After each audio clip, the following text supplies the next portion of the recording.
Iran का अब रद्द-ए-अमल क्या है? ईरान क्या करने जा रहा है? क्या ईरान भी इसी शिद्दत के साथ जवाबी हमला करेगा? लेकिन सबसे अहम बात यहाँ पे है कि ईरानी मीडिया के मुताबिक, जो ईरान के मीडिया से रिपोर्ट सामने आ रही है, उसके मुताबिक जो सदर्न ईरान है, यानी दक्षिणी ईरान, तो उसके मुख्तलिफ इलाकों में, जिनमें कश्म जजीरा शामिल है, सेरेक शामिल है और बंदर अब्बास शामिल है, वहाँ कई धमाकों की आवाज़ें सुनी गई हैं। ये ईरानी मीडिया के हवाले से खबर है।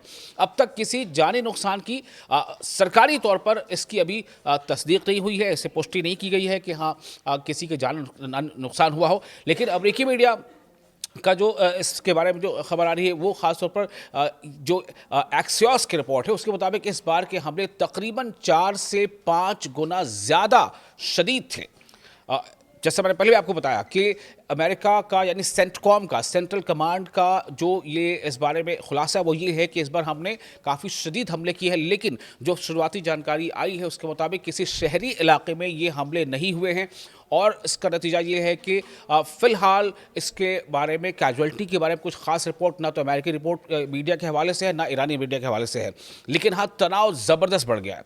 अगर इनका मुआवजा तकरीबन 1.5 हफ्ते पहले होने वाले अमरीकी हमलों से किया जाए, तो कई ऐसी मीडिया रिपोर्ट्स, इंटरनेशनल एजेंसीज की भी रिपोर्ट है, उसके मुताबिक बाज़ अमरीकी हुकाम ने इन कार्रवाइयों को ईरान के लिए एक तरह से सज़ा के तौर पर करार दिया है कि आपने जैसा करा अब उसको आप भुगतो। इस तरह के नैरेटिव बताया गया है। चूँकि अमेरिका का ये कहना है, कॉम से जो मैसेज आया वो यही है, जो जानकारी दी गई है कि हमने जवाबी हमले में ऐसा किया है। चूँकि ये कहा गया कि जो ऑयल टैंकर्स पर हमला किया गया था, और उस ऑयल टैंकर पर हमले के जवाब में ये हमने हमला किया है। और इशारा ये दिया है कि अगर सूरत हाल न बदली, स्थितियाँ न बदली, तो मज़ीद कार्रवाइयाँ हो सकती हैं। तो दूसरी जानिब ईरान ने अमरीकी हमलों की शदीद मजम्मत की है, इसको कंडेम किया है। और ईरानी एक्सटर्नल अफेयर्स मिनिस्ट्री का कहना है कि अमरीका ने दोनों मुल्कों के दरमियान गुज़िश्ता माह होने वाले 60 रोज़ा जंग बंदी, यानी सीज़ फायर का जो अग्रीमेंट था, या जो MOU साइन हुआ था, मेमोरेंडम ऑफ अंडरस्टैंडिंग, उसकी खिलाफ वर्जी की है। ईरान ने खबरदार किया है कि वो अपने जो नेशनल इंटरेस्ट है और सलामती की जो दिफा के लिए फैसला कुन, यानी डिसाइसिव स्टेप्स उठाएगा।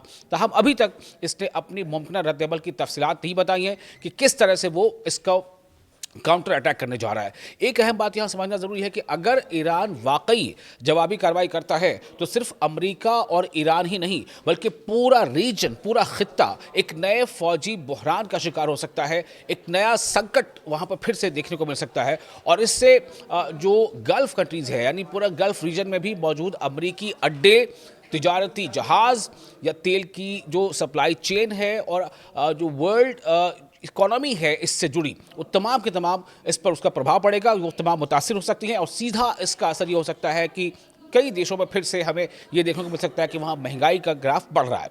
ये तमाम जो पेशरफ्त है, वो ऐसे वक्त में हो रही है जब अमेरिकी सदर डोनाल्ड ट्रंप तुर्की में नाटो का जो एक वहाँ इजलास होने जा रहा है, उसमें शरीक है, नाटो देशों के कॉन्फ्रेंस पे, जहां उन्होंने तुर्की के जो प्रेसिडेंट हैं रेसेप तैयब एर्दोगान, उनसे भी मुलाकात की। और इससे जाहिर होता है कि इस स्टैंड ऑफ पर, इस बहरान पर आलमी रहनुमा भी गहरी नज़र रखे हुए हैं।